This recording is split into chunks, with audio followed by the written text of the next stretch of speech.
ఇంత భయంకరమైన ఎండలో మన పొట్టను చల్లగా చూసుకోవడానికి, మన బాడీ హీట్‌ని కూడా బ్యాలెన్స్‌డ్‌గా ఉంచడానికి ఒక మంచి ఫ్రూట్ జ్యూస్ రెసిపీ అయితే చూసేద్దామా? సో, ఈరోజు నేను మస్క్ మిలన్ జ్యూస్ చేస్తున్నాననమాట. చాలా అంటే చాలా బావుంటుంది. అండ్ దీన్ని నేను పీలర్‌లో తీయట్లేదు. ఇంతకుముందు తీసేటప్పుడు 2, 3 సార్లు తీయాల్సొస్తుందనమాట. ఈ వైట్ ఉంటుంది గదా! అది కొంచెం బెండులాగా ఉంటుంది. తినేకి బావుండదు. ఇంకా జ్యూస్‌లో చేస్తే కూడా అది మెదిగేలదనమాట. సో, అందుకే కట్ చేసేస్తున్నాను కత్తిలోనే. దీన్ని పిల్లర్‌లో తీసేదానికంటే కత్తిలో తీసేదే చాలా ఈజీ. చాలా టైమ్ సేవింగ్ కూడా అవుతుందనమాట. సో, ఈ జార్‌లో వచ్చేసరికి హాఫ్ కాయ వేస్తే సరిపోతుంది. ఒక హాఫ్ వేస్తే కరెక్ట్‌గా జ్యూసు ఒక జార్ మొత్తం వస్తుందన్నమాట. అండ్ దీన్నైతే ఇప్పుడు ముక్కలు ముక్కలుగా కట్ చేసి వేసేసుకుంటున్నాను. మనకు సీజనల్ ఫ్రూట్స్ ఏదొస్తే దాన్ని తినేదాని వల్ల మంచి ఇమ్యూనిటీ కూడా వస్తుంది.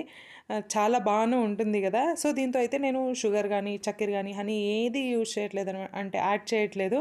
యాజ్ ఇట్ ఈజ్ కొంచెం వాటర్ యాడ్ చేసేసి మిక్సీ పట్టేస్తున్నాను. చల్లగా బావుండాలి కాబట్టి కొన్నైతే ఐస్ క్యూబ్స్ వేస్తున్నాను. మస్క్ మెలన్ జ్యూస్‌లోకి పైనాపిల్ షేప్‌ని యాడ్ చేస్తున్నాను. సో, ఫన్నీ గదా!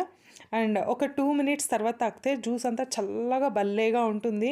సో, షుగరు, బెల్లం నచ్చితే వేసుకోవచ్చు. ఈవెన్ ఏలక్కాయలంతా కూడా వేసుకుంటా. నేనైతే యాజ్ ఇట్ ఈజ్ తాగాలని ఇష్టపడతాననమాట.